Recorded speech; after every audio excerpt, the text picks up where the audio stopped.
जो हमारा जो टॉपिक यहाँ से छूट गया था उसको हम वहीं से स्टार्ट करें।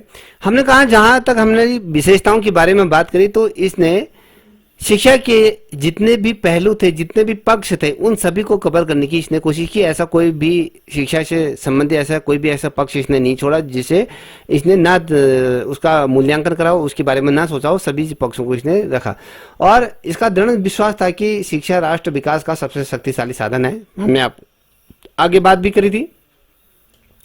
शिक्षा के उद्देश्यों के बारे में कहा कि 5 महत्वपूर्ण उद्देश्य स्पष्ट किए गए थे।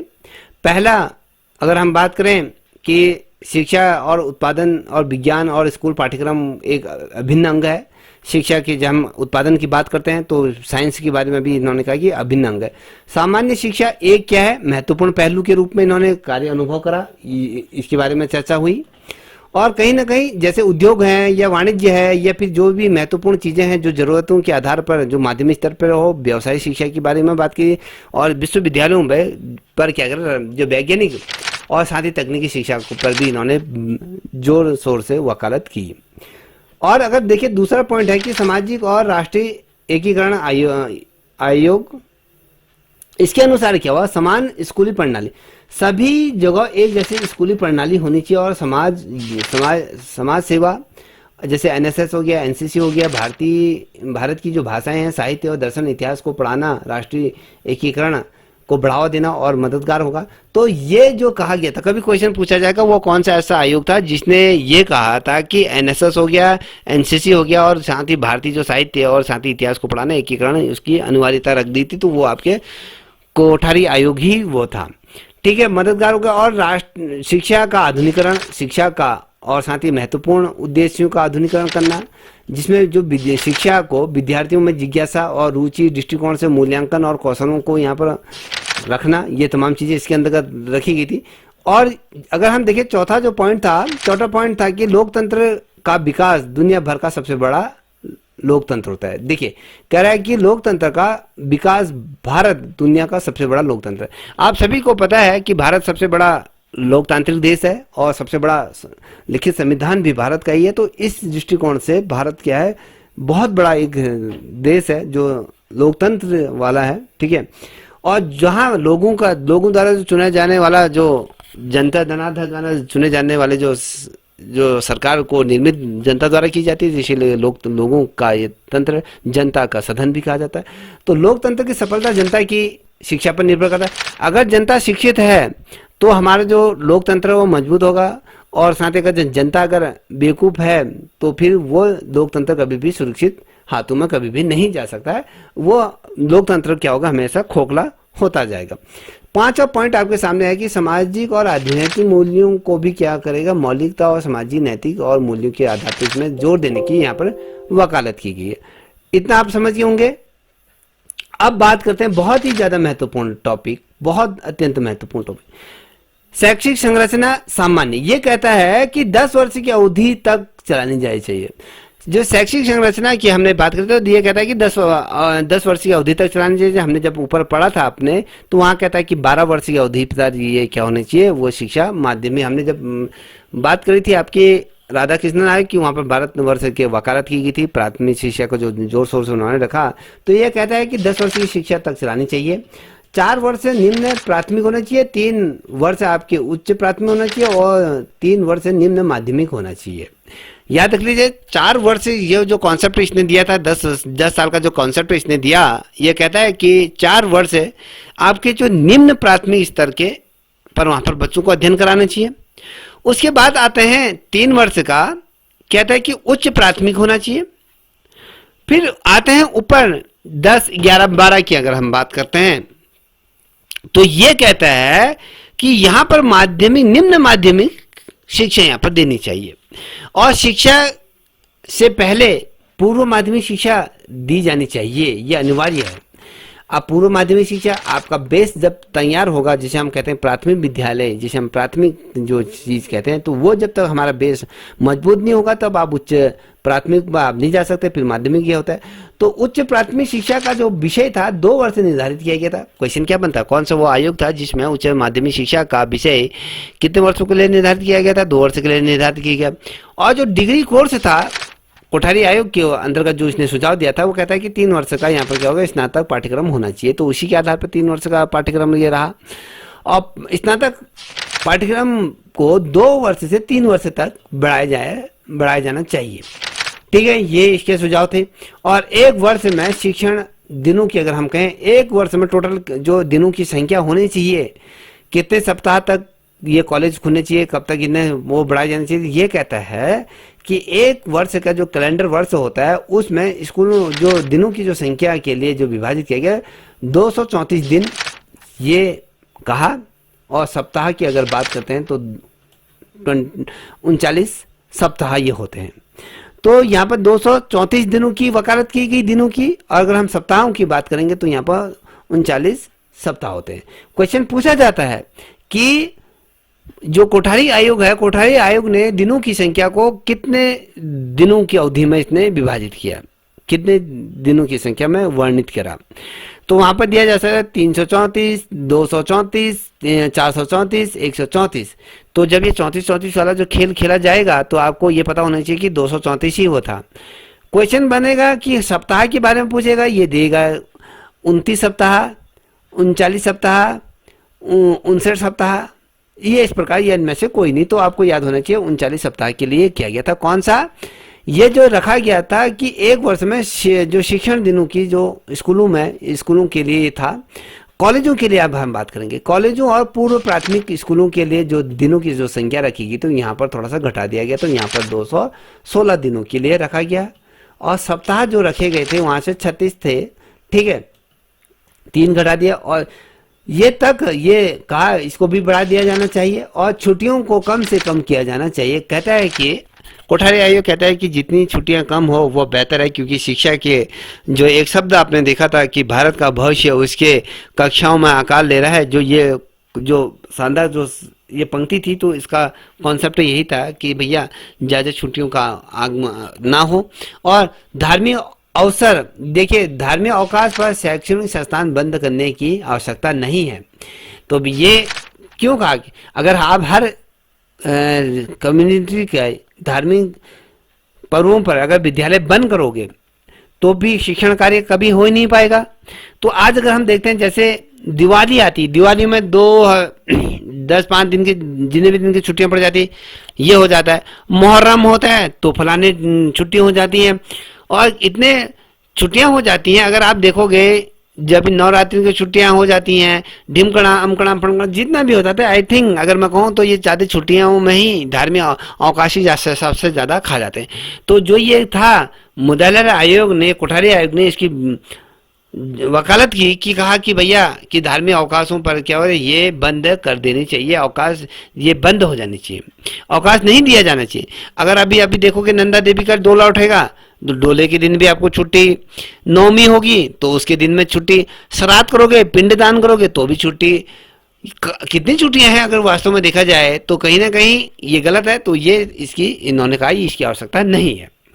ठीक है, अब देखिए यहाँ पर कहता है कि शिक्षकों की स्थिति और उनकी आर्थिक स्थिति की अगर हम बात करें तो यहाँ पर सामाजिक और व्यवसायिक स्थिति में सुधार लाना। किसकी सुधार? हमने पूर्व में बात करें कि भैया जब शिक्षक को बेहतर तनख्वाह दोगे और उसकी आर्थिक माली स्थिति सुधरेगी और उससे क्या होगा, समाज का निर्माण अच्छा होगा।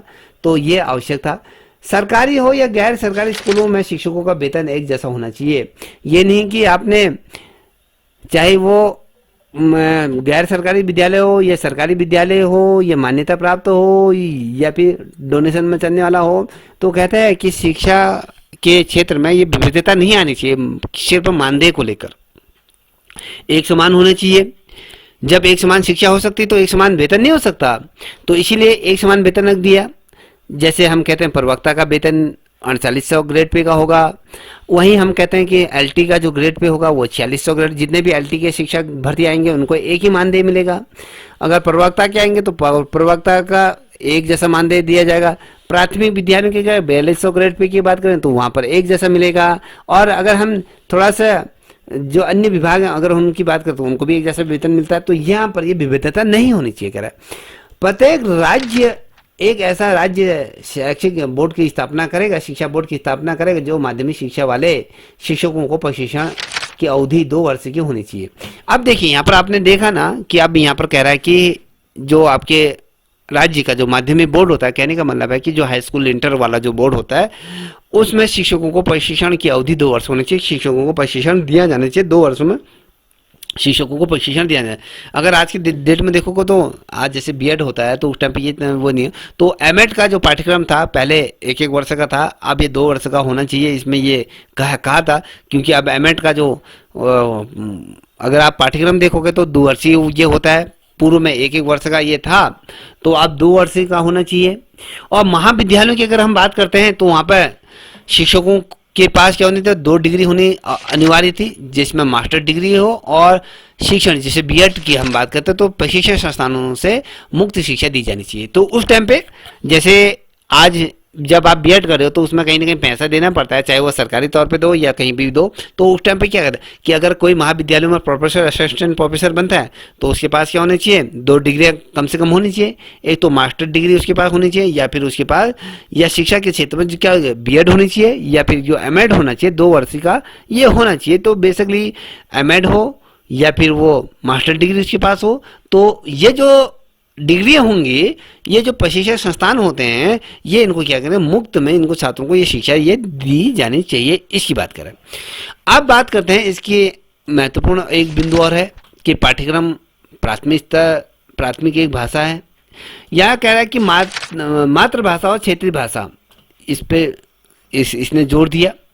याद रखिएगा। और गणितीय पर्यावरण का अध्ययन, रचनात्मक गतिविधि, कार्य अनुभव, स्वास्थ्य आदि की यहाँ पर चर्चा की और शिक्षा की बात की। उच्च प्राथमिक 2 भाषाएं होनी चाहिए कहता है। ये कहता है कि उच्च प्राथमिक में 2 भाषाएं होनी चाहिए, एक तो मातृभाषा होनी चाहिए, एक आपकी क्षेत्रीय भाषा होनी चाहिए। याद रखिएगा, ठीक है। यहाँ पर 2 भाषाओं, उच्च प्राथमिक में कितनी भाषाओं की वकालत की, 2 भाषाएं, मातृभाषा और क्षेत्रीय भाषा। हिंदी हो या अंग्रेजी को 2 भाषा हो। गणित विज्ञान सामाजिक जो एसएसटी है और अध्ययन या कला हो या फिर कार्य अनुभव, समाज सेवा और शारीरिक शिक्षा और नैतिक शिक्षा, आध्यात्मिक मूल्यों को भी यहाँ पर शिक्षा के क्षेत्र में इनको जोड़ देना चाहिए। इस पर ये बात करें जो कि आज हमें देखने को मिलता है। गणित भी पढ़ते हैं हम, विज्ञान भी पढ़ते हैं, एसएसटी भी पढ़ते हैं हम, कला भी पढ़ते हैं और जो हम समाज शास्त्र की बात करते हैं, शारीरिक शिक्षा होती है, ठीक है। और अब आजकल योगा भी आ गया तो ये भी तमाम चीज़ें हम आजकल देखते हैं। अब ये देखिए, कभी क्वेश्चन पूछा वो कौन सा आयोग था जिसने 30 भाषाई सूत्र दिया था, वो यही था। निम्न यहाँ पर कह रहा है कि निम्न माध्यमिक स्तर पर 3 भाषाएं। ये कहता है कि एक गैर हिंदी भाषाई क्षेत्रों में मातृभाषा हो और क्षेत्रीय भाषा हो और उच्चतम और या कि निम्न स्तर पर हिंदी या फिर उच्चतम और निम्न पर अंग्रेजी, इनमें से कोई 3 भाषाई सूत्र इसने दिया, चाहे वो आपकी मातृभाषा हो या क्षेत्रीय भाषा हो या इंग्लिश हो या हिंदी हो। तो ये और हिंदी, क्षेत्रीय भाषा या मातृभाषा अंग्रेजी या फिर हिंदी के अलावा एक आधुनिक भाषा जिसे हम कहते हैं कि भारतीय भाषा के रूप में। और जो आप ये मैंने आपको बताया कि जैसे गणित हो गया, विज्ञान हो गया, कला हो गया, कार्य का ये अनुभव की यहाँ पर ये बात कर रहा है। तो ये चीज़ें आपको समझनी चाहिए। इतना तो समझ में आ गया होगा, आ रहा है समझ में? ठीक है, ठीक है। अब ये देखिए, अब यहाँ पर जो तमाम अलग अलग चीजें दी गई हैं तो इतना तो याद भी नहीं हो पाएगा। शारीरिक शिक्षा हो गई, नैतिक शिक्षा, धार्मिक शिक्षा हो गया और नागरिक शास्त्र हो गया, इतिहास, भूगोल, जो हम बेसिकली जो पढ़ते हैं वो सारी चीजें इसमें दी गई है। और ये कहता है कि उच्च माध्यमिक कोई भी 2 भाषाएं जिसमें आधुनिक भाषा भी शामिल हो और कोई आधुनिक विदेशी भाषा भी शामिल हो या फिर कोई शास्त्रीय भाषा भी शामिल हो या निम्न में से कोई 3 भाषा चुनी जानी चाहिए जिसे हम भाषाई क्षेत्र में क्या कहा जाता है। अतिरिक्त भाषा जैसे इतिहास हो, भूगोल, अर्थशास्त्र, तार्किक हो, मनोवैज्ञानिक, कला हो, रसायन हो, भौतिक हो, गणित हो या फिर जीव विज्ञान हो या फिर गृह विज्ञान हो या कार्य अनुभव या शारीरिक शिक्षा, ये तमाम चीज़ें इसमें दी गई है। तो ओवरऑल ये तमाम चीज़ों पर हमने कहा चर्चा करी, इन चीज़ों पर हमने देखा, ठीक है। अब इस आयोग की कुछ जो कमियाँ थी, आयोग ने स्कूलों के प्रमुख स्थितियों को सुधार अनिश्चित ये छोड़ दिया कि भैया इन चीज़ों को हम नहीं करेंगे, तो ये तमाम चीज़ें थी। अब देखिए इसके अंदर अगर हम देखें तो सरकारी कार्रवाई इस रिपोर्ट के आधार पर जो हुई थी 1964 की जो शिक्षा नीति जो घोषित की गई थी, तो इसी आयोग के माध्यम से जो हमारी राष्ट्रीय शिक्षा नीति जितने भी हमने अभी ऊपर चर्चा करी थी, आप यहाँ पर देख पा रहे होगे हमने जितने भी विषयों को हमने यहाँ पर बल दिया, जो कि चाहे हम गुणात्मक क्षेत्र में कहें या शिक्षा के अन्य महत्वपूर्ण जैसे विज्ञान शिक्षा या तकनीकी क्षेत्रों में या फिर अनुसंधान या वयस्क शिक्षा या साक्षरता अभियान, ये जो तमाम बल दिए गए थे, तो इसी आयोग के माध्यम से जो एनईपी का जो निर्माण किया गया, तो एनईपी 68 की अगर बात करें, यहीं से भारतीय शिक्षा नीति, जिसे हम नई शिक्षा नीति की घोषणा इसी सरकारी दस्तावेज के आधार पर की गई। कभी क्वेश्चन बनेगा वह कौन सा सरकारी दस्तावेज था जिसके आधार पर भारत की नई शिक्षा नीति, प्रथम नई शिक्षा नीति का उदय हुआ या उसकी आधारशिला रखी गई, तो ये आपको पता होना चाहिए, वो कोई और नहीं है, राष्ट्रीय शिक्षा नीति जो 1968 थी, ये आपकी कोठारी आयोग के द्वारा ही इसको प्रतिपादित किया गया था। तो ये याद रख लीजिएगा। ये इतना समझ में आ गया आपके? बताइए बेटा। Yes sir. अब देखिए थोड़ा सा यहाँ पर हमने अभी आपको बताया था कि इसकी शिक्षा की संरचना क्या, हमने कहा 2 से 3 वर्ष की आयु निम्न प्राथमिक माध्यमिक शिक्षा की होनी चाहिए, 3 वर्ष उच्च प्राथमिक शिक्षा होनी चाहिए, 4 या 5 वर्ष की निम्न प्राथमिक शिक्षा होनी चाहिए, 1 या 2 वर्ष की पूर्व जो विद्यालय शिक्षा यहाँ पर होनी चाहिए, याद रखिएगा। ठीक है, 1 मिनट मेरा फोन आ रहा है।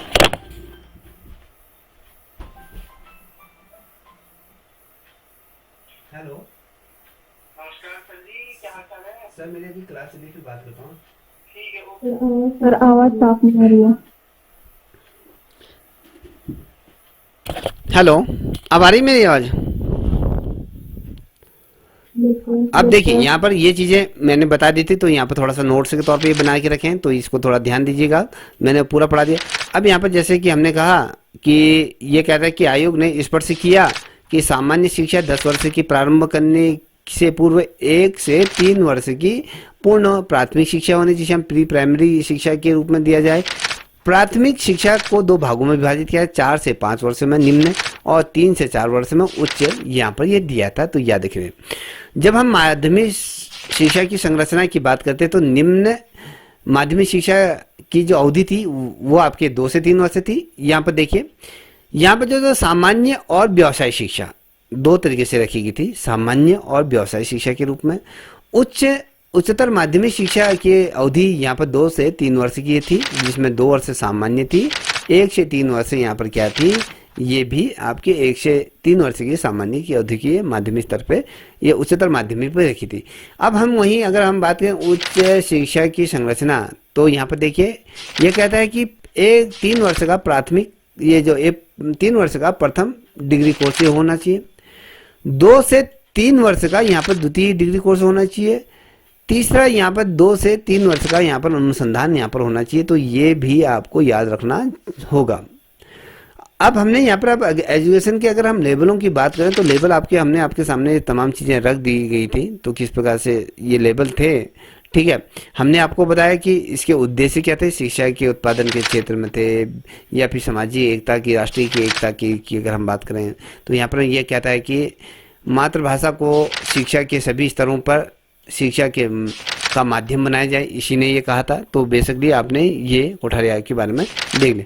अगर हम और विस्तार में जाएं, तो कोठारी आयोग का जो ये कहा गया था, ये शिक्षा का पंचमुखी कार्यक्रम भी इसे कहा जाता है।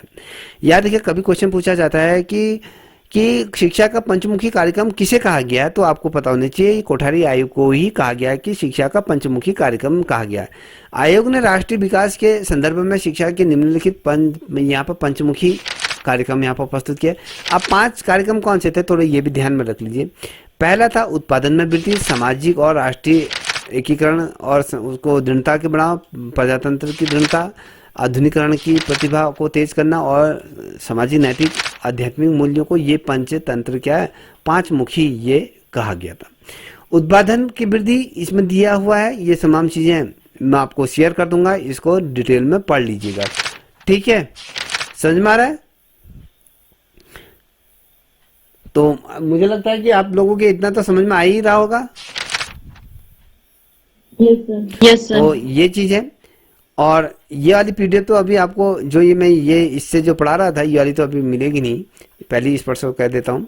ठीक है, अब यहाँ पर हमने देखेंगे, देखिए हमने यहाँ पर देखिए एक चीज और थी, अब जब हमने कहा कि आकार ले रहा है तो आंतरिक परिवर्तन का सुझाव भी दिया था, एक चीज़ याद रखना। तो ये थोड़ा सा इसमें दिया है क्योंकि इसमें बहुत ज़्यादा विस्तार में इसको बनाया गया। यहाँ पर कहा गया था ये शैक्षिक जो ढांचा होगा 10+2+3 की जो व्यवस्था यहाँ पर ही की गई थी। 10 साल की शिक्षा होगी, हमने बात करी थी ना, यहाँ पर आपको अभी समझा देता हूँ। यहाँ पर देखो क्या कहा गया था, यहाँ पर हमने अभी आपको कहा था कि इस आयोग ने क्या कहा था कि यहाँ पर 10 साल की जो शिक्षा था, 3 से यहाँ पर आप देख पाओगे कहीं पर कहा था अभी मैंने कि ये देखिए यहाँ पर कहा था 10 वर्ष की यहाँ पर क्या होनी चाहिए, विद्यालय शिक्षा, ये तमाम चीज़ें स्तर होना चाहिए। तो इस प्रकार से इसमें कहा गया था कोठारी आयोग के अंदर। देखिए 10+2+ की जो व्यवस्था जो की गई थी वो आपके कोठारी आयोग से ही की गई थी। यहाँ पर कहा गया है, देखो और डीपली जाइए, ये प्राथमिक शिक्षा जिसे मॉन्टेसरी या किंडरगार्टन जैसे अलग अलग नामों से भी जाना जाता है। कभी क्वेश्चन पूछा जाता है कि जो कोठारी आयोग को किन नामों से जाना जाता है, मॉन्टेसरी, किंडरगार्टन जैसे नामों से इसको पुकारा जाता है। और उन्हें बदलकर माध्यमिक या पूर्व माध्यमिक हो या प्राथमिक माध्यमिक रूप में भी इसे जाना जाता है। थोड़ा सा या कहें नोट कर लीजिए या फिर इसका स्क्रीनशॉट खींच लीजिए, या फिर ये किताब जब आप छप के आ जाएगी तो आपको मिल जाएगी, तो नोट करने की भी जरूरत नहीं। अब यहाँ पर देखिए ये जो है तीसरा पॉइंट, यहाँ पर देखिए ले इसको, विषय का विभाजन कक्षा 9 के बदले कक्षा 10 के बाद होना चाहिए। विषय का जो विभाजन होता है ना कक्षा 10 के बाद ही होता है, arts side, science side, commerce, ये यहाँ से होना चाहिए। ठीक है, ये कहा गया। यहाँ पर कह रहा है कि माध्यमिक शिक्षा क्या जो विद्यालय होंगे 2 प्रकार के, जूनियर माध्यमिक होगा, प्राथमिक उच्च माध्यमिक होगा और उच्च माध्यमिक होगा। स्नातक की हमने जो बात की थी 3 वर्ष का होगा। अब यहाँ पर एक चीज़ देखिए, छठा है कि 25% जो माध्यमिक स्कूलों को व्यवसायी स्कूलों में परिवर्तन कर दिया जाएंगे। क्वेश्चन पूछा जाएगा कि माध्यमिक स्तरों जो कोठारी आयोग में माध्यमिक स्कूलों को व्यवसायी के अंतर्गत जो परिवर्तन करने का जो लक्ष्य रखा गया कितना प्रतिशत था, आपको बताना 25%। और उच्च माध्यमिक स्तर पर जो 50% से कम जो स्कूल है वहाँ व्यवसायी शिक्षा प्रदान करी जाए। तो ये तमाम चीज़ें इसमें कही गई थी। अब जो इसका थोड़ा सा और महत्वपूर्ण चीज़ देख लीजिए, मैंने ये आपको बता दिया। तो स्कूलों की जो शिक्षा होनी चाहिए 300, यहाँ पर जो बेसिकली जो इसकी जो एक्चुअल जो किताब है ना, जो बहुत ज़्यादा डीपली जो इसका जो गजट नोटिफिकेशन है उसमें ये चीज़ दी गई है, जो हमने कहा था कि 239 यहाँ पर कहा था मैंने, यहाँ पर 200, यहाँ पर 36 ये कहा था, ये निर्धारित किया था। तो बेसिकली जो इसका जो कॉन्सेप्ट था वो 234 दिन आपके स्कूलों का था, 216 दिन आपके कॉलेजों का था। तो दोनों चीज़ याद कर लीजिए, जो मैंने आप पूर्व में भी बताई थी इसमें भी बताई है, तो याद रख लेना। पहले इसको याद कर लीजिए, ये तो याद करना बहुत टफ नहीं है। 234 हमने कहा था, 234, 216, तो ये याद रख लीजिए। राष्ट्रीय अवकाशों में कमी लाने के लिए बात की थी। राष्ट्रीय अवकाश क्या था, जैसे धार्मिक चीज़ों पर कमी कटौती की जाती। राष्ट्रीय स्तर पर, राज्य स्तर पर बोर्ड का निर्माण करने की बात की थी, ये मैंने आपको बता दिया था। बालिकाओं को विज्ञान और गणित से यहाँ पर जोड़ने की बात की गई थी। और बालिकाओं को, जो बालक हैं उनको समान शिक्षा के अवसर देने की हमने ऊपर बात करी थी।